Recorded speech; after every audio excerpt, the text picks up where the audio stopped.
Hello everyone, welcome to my YouTube channel Mamta maths tutorial. और आज class 11th में ये लेक्चर 45 है। हम कर रहे हैं चैप्टर 11 कॉनिक सेक्शंस। उसमें हम सर्कल, पैराबोला और एलिप्स ये पढ़ चुके हैं। आज हम पढ़ेंगे नेक्स्ट हमारा कॉनिक सेक्शन हाइपरबोला। हाइपरबोला होता क्या है देखिए। A hyperbola is the set of all points in a plane. एक प्लेन में सभी पॉइंट्स के सेट को हम हाइपरबोला कह देते हैं। किन पॉइंट के सेट्स को? The difference of whose distances from two fixed point in a plane is a constant. उन पॉइंट के सेट को हम हाइपरबोला कह देंगे जिनके टू फिक्स्ड पॉइंट से डिस्टेंस का डिफरेंस क्या आएगा? कांस्टेंट होगा, सेम होगा। देखिए क्या कहना चाह रहा है। हमने दो फिक्स पॉइंट ले लिए F1 और F2, और वो पॉइंट जिनका इन दोनों फिक्स्ड पॉइंट से डिस्टेंस का डिफरेंस बराबर होगा। जैसे कि P1 अगर पॉइंट है तो P1 F2 minus P1 F1 कुछ आएगा। फिर P2 F2 minus P2 F1 ये भी कुछ आएगा। अगर कोई और पॉइंट ले P3 F1 minus P3 F2 ये भी कुछ आएगा। जैसे ऐसे जिन सब के डिस्टेंस इक्वल होंगे उन सब का सेट क्या बनाएगा बेटा? हाइपरबोला की फिगर बनाएगा। Remark: the term difference that is used in the definition means the distance to the further point minus the distance to the closer point. अब इस डिस्टेंस का और इस डिस्टेंस का हमने जब डिफरेंस निकालना है तो हर बार आपने बड़ी वाले डिस्टेंस में से छोटी वाले डिस्टेंस को घटाना है। Next, the two fix points are called the foci of the hyperbola. अगर एक फिक्स पॉइंट हो तो उसे हम फोकस कहते हैं। यहाँ पे दो फिक्स पॉइंट हो गए तो इनको हम क्या बोलेंगे? फोकाई बोलेंगे। और पार्ट्स भी हैं, देख लीजिए जरा। दोनों ही फोकाई के मिड पॉइंट को हम क्या कहेंगे बेटा? सेंटर कहेंगे। फोकाई से जाने वाली लाइन को हम क्या कहेंगे? ट्रांसवर्स एक्सिस कहेंगे। ट्रांसवर्स एक्सिस के परपेंडिकुलर सेंटर से जाने वाली लाइन को हम कंजुगेट एक्सिस कहेंगे। और ट्रांसवर्स एक्सिस पे हाइपरबोला का कर्व जहां पे मीट कर रहा है उन पॉइंट को हम क्या बोलेंगे बेटा? वर्टेक्स बोलेंगे। ठीक है, तो ये सारे पॉइंट्स हैं हमारे हाइपरबोला के। फोकाई हम फिक्स पॉइंट को बोलते हैं। F1 F2 के मिड पॉइंट को हम सेंटर बोलते हैं। दोनों फोकाई से जाने वाले एक्सिस को हम ट्रांसवर्स एक्सिस बोलते हैं। ट्रांसवर्स एक्सिस के परपेंडिकुलर सेंटर से जाने वाले एक्सिस को हम कंजुगेट एक्सिस बोलते हैं। और ट्रांसवर्स एक्सिस पे हाइपरबोला जहां पे कर्व मीट करता है उन पॉइंट को हम बोलते हैं वर्टेक्स। ठीक है बेटा, अब डिस्टेंस लेके हम पहुंचते हैं हाइपरबोला के इक्वेशंस पे। देखिए कैसे आएगी। तो ये है बेटा हमारे पास हाइपरबोला की figure. We denote distance between two foci by 2c।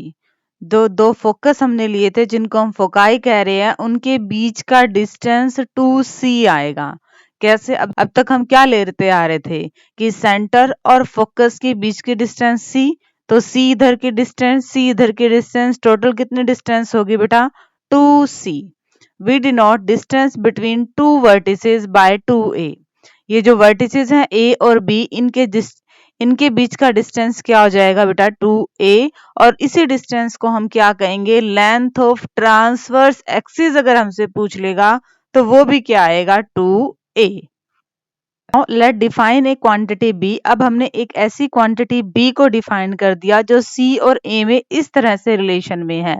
और अगर हमसे पूछा जाएगा लेंथ ऑफ कंजुगेट एक्सिस तो वो हम क्या लेने वाले हैं बेटा? 2b।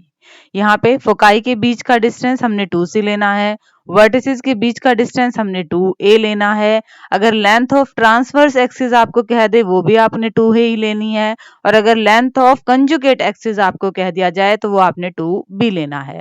एक चीज और बेटा, इसेंट्रिसिटी। इसेंट्रिसिटी क्या होती है? आपका c और a का रेशियो होता है, और ये हमेशा एक से बड़ा या फिर एक के बराबर होता है। मोस्ट इंपोर्टेंट बेटा, e की वैल्यू कभी भी एक से छोटी नहीं होती है। ठीक है बेटा, ये तो थे सारे हाइपरबोला के पार्ट हमने कैसे लेना है। अब हम पढ़ेंगे स्टैंडर्ड इक्वेशंस ऑफ हाइपरबोला के बारे में। देखिए जरा, standard equations of hyperbola. The equation of A hyperbola is simplest if the centre of the hyperbola is at the origin and the foci are on x-axis and y-axis. Hyperbola के हमारे पास दो standard equation होते हैं, किस base पे कि हमारे जो फोकाई हैं या तो एक्स एक्सिस पे हों और हमारे जो फोकाई हैं या तो वो वाई एक्सिस पे हों।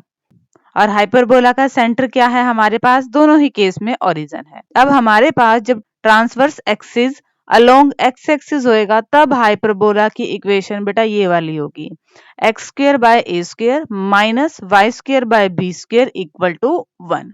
एलिप्स में यहाँ पे प्लस हो जाता है, हाइपरबोला के केस में यहाँ पे माइनस चलेगा। ठीक है, जब हमारे फोकाई वाई एक्सिस पे है, मतलब हमारा transverse axis along Y axis है, तब आपने इक्वेशन क्या लेनी है बेटा, ध्यान से, Y square by A square minus X square by B square equal to 1, ये लेनी है। सिर्फ आपने इतना ध्यान में रखना है, अगर ट्रांसवर्स एक्सिस एक्स एक्सिस की है तो एक्स वाली टर्म प्लस की आएगी, और अगर transverse axis along Y axis है तो वाई वाली क्वांटिटी आपकी प्लस की आएगी।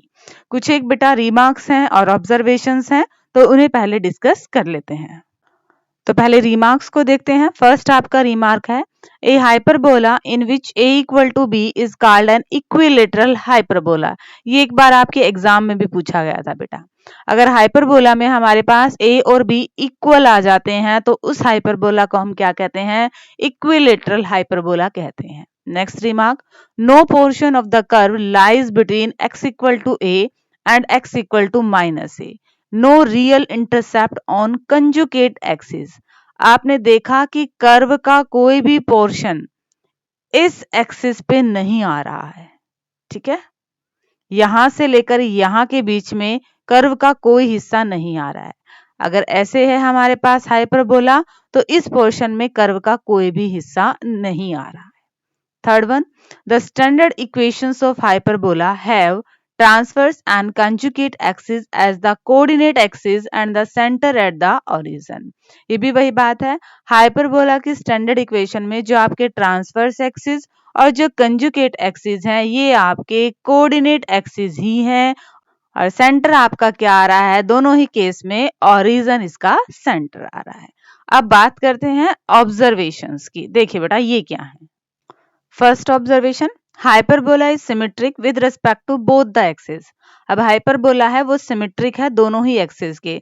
सिमेट्रिक का मतलब हाफ हाफ पोर्शन दोनों तरफ आएगा, तो दोनों ही एक्सिस के सिमेट्रिक है।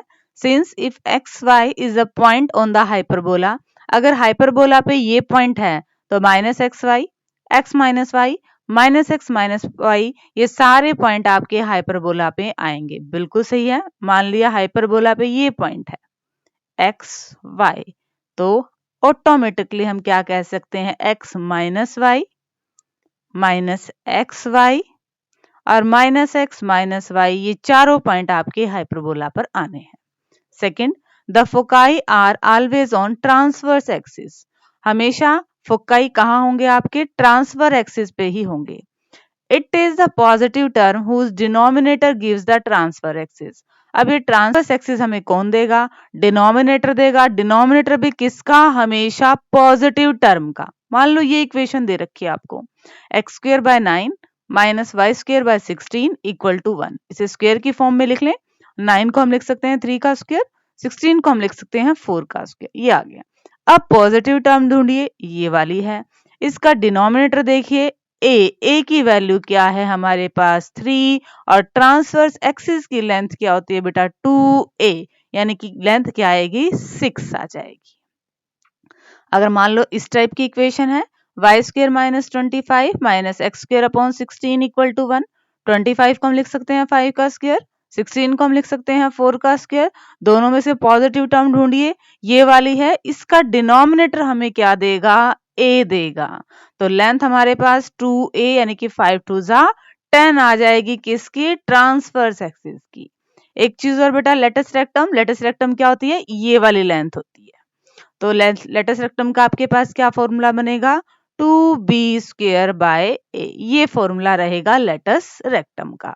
ये तो था बेटा सारा बेसिक। अब डिस्कस करते हैं एग्जांपल्स को। एग्जांपल देखिए, first, find the coordinate of the foci and the vertices, the eccentricity, length of latus rectum of the hyperbola। आपको हाइपरबोला की इक्वेशन दे दी है और ये सारे पार्ट निकालने हैं। पहले इक्वेशन से बेटा आप a की वैल्यू देखिए, बी की वैल्यू देखिए और सी की वैल्यू देखिए। अगर आपके पास ये तीनों वैल्यूज आ जाती हैं तो फिर हम इजीली इनके आंसर दे पाएंगे। क्या है equation? X square by 9 minus Y square by 16 equal to 1। इस फॉर्म में जो इक्वेशन होती है उसी के साथ कंपैरिजन करें तो ए स्क्र किसके बराबर है? 9 के, तो ए की वैल्यू क्या आ गई बेटा? 3। बी स्क्र किसके बराबर है? 16 के, तो बी की वैल्यू क्या आ गई? 4। जब हमारे पास ए और बी है तो सी वाले फॉर्मूले से हम वैल्यू निकाल सकते हैं। ए बी सी तीनों आ गई, ए की वैल्यू, बी की वैल्यू और सी की वैल्यू। अब हमें क्या निकालना है? Coordinate of foci. हमें पता है इस केस में कोऑर्डिनेट ऑफ फोकाई क्या होते हैं? प्लस माइनस सी 0। सी की वैल्यू क्या है बेटा? 5 है, तो ये आगे coordinate of foci. Vertices, vertices क्या आएंगे? प्लस माइनस ए और 0। ए की वैल्यू क्या है बेटा? 3 है। इसेंट्रिसिटी सी बाय ए, हमारे पास सी की वैल्यू भी है, ए की वैल्यू भी है। Length of latus rectum 2b square by a, हमारे पास बी स्क्वायर भी है और ए भी है, और ये सारे इसके पार्ट्स आ गए हैं। डिस्कस करते हैं इस क्वेश्चन के सेकंड पार्ट को। सेकंड इक्वेशन क्या दे रखी है? Y square minus 16 X square equal to 16। अब आपने हाइपरबोला की दोनों ही इक्वेशन देखी होगी, इनमें राइट हैंड साइड क्या है बेटा? 1 है, यानी कि यहाँ पे भी हमें 1 बनाना पड़ेगा। अब ये 1 कैसे बनेगा? थ्रू आउट 16 से डिवाइड कर दो, ये आ गया। फिर इस फॉर्म में है तो इसी टाइप वाली इक्वेशन से हम कंपेयर कर देते हैं। ए स्क्वायर किसके बराबर है? 16 के, तो ए की वैल्यू आ गया। बी स्क्वायर किसके बराबर है? 1, तो बी की वैल्यू आ गया। फॉर्मूले से हम सी की वैल्यू निकाल लेते हैं। अब ए बी सी तीनों की वैल्यू आ चुकी है हमारे पास। ध्यान से देखिएगा कि ये इक्वेशन हमारी किस फॉर्म में थी? ये वाली है आपके पास हाइपरबोला की इक्वेशन। तो कोऑर्डिनेट ऑफ फोकाई इस केस में किस फॉर्म में होते हैं? 0 प्लस माइनस सी। सी की वैल्यू हमारे पास है √17। कोऑर्डिनेट ऑफ वर्टिसेस कैसे होते हैं? 0 प्लस माइनस ए, ए की वैल्यू हमारे पास 4 है।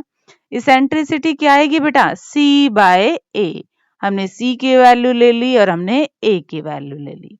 एक चीज और, length of latus rectum 2b square by A, 2b square की वैल्यू और ए की वैल्यू, ये आ गया हमारे पास 1/2। वोकाई वर्टिसेस ये निकालने से पहले सिर्फ आप इक्वेशन को ध्यान से देखिएगा। इक्वेशन से आपको पता चलेगा कि आपने फोकाई ये वाला लेना है या फिर आपने फोकाई के कोऑर्डिनेट ये वाले लेने हैं। ठीक है बेटा, डिस्कस करते हैं नेक्स्ट एग्जांपल को। Example 15, find the equation of the hyperbola with foci and vertices. पिछले वाले क्वेश्चन में क्या था? आपको हाइपरबोला की इक्वेशन दे दी थी और आपको फोकाई वर्टिसेस वगैरह निकालने थे। इस बार उल्टा है, आपको फोकाई वर्टिसेस दे दिए और हाइपरबोला की इक्वेशन निकालनी है। हमें देखते ही पता लग जाएगा बेटा फोकाई इस फॉर्म में है, मतलब हमारे पास हाइपरबोला की ये वाली फिगर है, और इस फिगर की इक्वेशन किस फॉर्म में होती है? Y square by A square minus X square by B square equal to 1, इस फॉर्म में होती है। फोकाई की वैल्यू मतलब सी की वैल्यू हमारे पास आ गई है। वर्टिसेस से ए की वैल्यू हमारे पास आ गई है। ए बी सी वाला रिलेशन से हमने किसकी वैल्यू निकाल ली है? बी स्क्वायर की निकाल ली है। बी की निकालने की जरूरत ही नहीं है, हमें बी स्क्वायर ही चाहिए है, तो सिर्फ बी स्क्वायर की निकाल ली है। अब ए स्क्वायर और बी स्क्वायर की वैल्यू रिप्लेस कर दी है। अब इसको सॉल्व करेंगे। बटे के नीचे बटे टर्म है तो पलट गई हैं। एलसीएम ले लिया है, ये डिवाइड में था, इधर जाके मल्टीप्लाई में हो जाएगा, और ये आपकी रिक्वायर्ड हाइपरबोला वाली इक्वेशन आ गई है। बिल्कुल इजी है। फोकाई से फिगर देखिए कैसी बनेगी, उसी से ही आपको इक्वेशन पता चल जाएगी। फोकाई से हमें सी मिल रहा है, वर्टिसेस से हमें ए मिल रहा है, रिलेशन से हमने बी निकाल लिया, और जैसे ही हमारे पास ए और बी दोनों की वैल्यू आ जाती है स्टैंडर्ड इक्वेशंस में रख दीजिए, रिक्वायर्ड आपके पास आंसर आ जाना है। और अब डिस्कस करते हैं आज के लेक्चर का last example. Example 16. Find the equation of the hyperbola where foci are 0 plus minus 12 and length of latus rectum is 36. Again अब आपको क्या निकालना है? हाइपरबोला की इक्वेशन निकालनी है, और फोकाई को देखते ही पता लग जाएगा किस फॉर्म की आएगी। Y square by A square minus X square by B square equal to 1, इस फॉर्म में आ रही है, मतलब आपको ए स्क्वायर और बी स्क्वायर की वैल्यू चाहिए है। फोकाई से हमें क्या मिलेगा? सी मिलेगा। और गिवन में क्या है? Length of latus rectum, length of latus rectum का फॉर्मूला बेटा 2b² बाय ए। ये कितना दे रखा है 36। 2 मल्टीप्लाई में है, इधर आएगा तो डिवाइड में हो जाएगा। ए डिवाइड में है, यहाँ आएगा मल्टीप्लाई में आएगा। b² की वैल्यू आ गई है, यहीं पे अभी रोक देते हैं, इससे आगे नहीं लेके जाते क्योंकि हमारे पास b² भी है और यहाँ से हमारे पास c² आ जाएगा। हम a निकाल लेंगे रिलेशन से, c² equal to a² plus b²। c² की वैल्यू रखी है, b² की वैल्यू रखी है, सीधा सीधा a नहीं आ रहा है, ये बन गई हमारी क्वाड्रेटिक इक्वेशन। कोई बात नहीं, हम फैक्टर बना देते हैं। दो संख्याएं जिनकी गुना करें तो ये आए और जोड़े तो 18 आए, 24 और माइनस का 6। वहां पे हमने फैक्टर बनाए और a की बेटा दो वैल्यू आई, माइनस की 24 और 6। अब हमें पता है सेंटर से वर्टिसेस का डिस्टेंस होता है a, और डिस्टेंस हमेशा एक पॉजिटिव क्वांटिटी होती है, ये नेगेटिव हो ही नहीं सकती। तो हमने इसको नेग्लेक्ट कर दिया और a की वैल्यू क्या आ गई 6। हमें क्या चाहिए था a²। a² कितना आ गया बेटा 36। b² चाहिए था, b² अभी भी नहीं लिखना है, यहाँ पे a की वैल्यू रख दीजिए। b² की वैल्यू कितनी आ जाएगी 18 छिके 108। a² भी है, b² भी है, वैल्यू रख दीजिए और ये आ गई आपकी हाइपरबोला की इक्वेशन। और सिंप्लीफाई करना चाहो तो एलसीएम ले सकते हो, 3y² minus x² equal to 1, और ये डिवाइड में है, इधर आएगा तो मल्टीप्लाई में हो जाएगा और ये आपका रिक्वायर्ड आंसर आ गया। ठीक है बेटा, दोबारा देख लीजिए। फोकाई को देखते ही हमें पता चल जाता है कि हमारी इक्वेशन किस फॉर्म में है। हमें a² और b² चाहिए है। c की वैल्यू हमें गिवन दे रही है, लेंथ ऑफ लेटस रेक्टम से हमने b² निकाल लिया, c a b और वाले रिलेशन में रखा तो हमें a की वैल्यू मिल गई है। हमें a की मिल गई मतलब a² की मिल गई, b² की मिल गई। हमने स्टैंडर्ड हमारी हाइपरबोला की जो इक्वेशन है उसमें रख दिया और हमारा आंसर आ गया। ठीक है बेटा, इसी के साथ आपके एक्सरसाइज 11.4 के एग्जाम्पल्स कंप्लीट होते हैं। बेटा वीडियो को लाइक करना और चैनल को शेयर करना ना भूलिए। Thank you everyone for watching my video.